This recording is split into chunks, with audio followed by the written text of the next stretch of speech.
pastor from the Houston, Texas area. When he got back to his room that night, Terry was so moved by what he had experienced here at Dominus Flevit and in that march around the city and in that sunset that he experienced over the city of Jerusalem that he sat down and began to write. He wrote a poem about the Eastern Gate, and that poem has since been published in several books. Here's what he wrote. There is a gate in waiting in the city of the King. It waits above the valley and adorns a tranquil scene.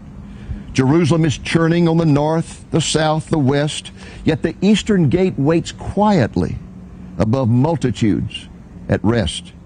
On Olive Mount I stood one day and viewed this golden gate. Amid singing saints and setting sun, in the Spirit was my state. Looking o'er this glorious gate from atop that blessed mount, two scenes of great events I saw, and I now recount.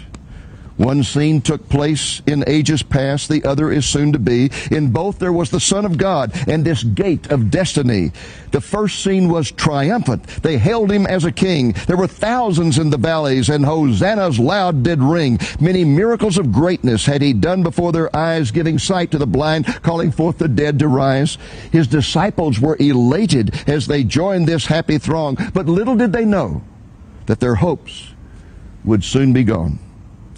So long ago the prophet told that lowly he would come, riding on a donkey's colt, unbefitting the righteous one. Yet thousands upon thousands stood in the valley on that day, and up the path to the Eastern Gate with palm branches did array. Save us, Son of David, the multitude did cry, when suddenly the crowd did change, and they shouted, Crucify.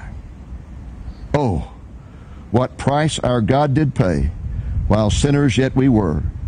The mocking ones, the crown of thorns, pierced hands, what agony. And so the only Son of God was hung up on a cross. He'd come to earth in godly love to save those who were lost. Then the scene did fade away, and another took its place. For Jesus had said he would return to redeem mankind's disgrace. On Olive Mount I stood again. I viewed the Eastern Gate, yet it was closed, sealed with stone, awaiting a king to coronate.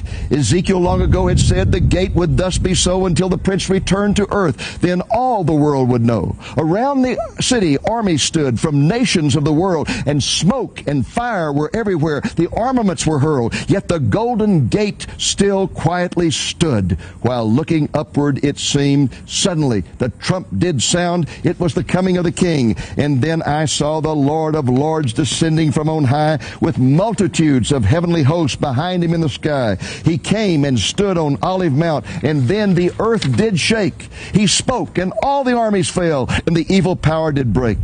Upon a white and valiant steed down Olive Mount did ride, through Kidron Valley up to the gate where the Jewish remnant cried. They looked on him whom they had pierced, and grieved as for a son. So bitterly they wept in shame, yet with grace he did respond.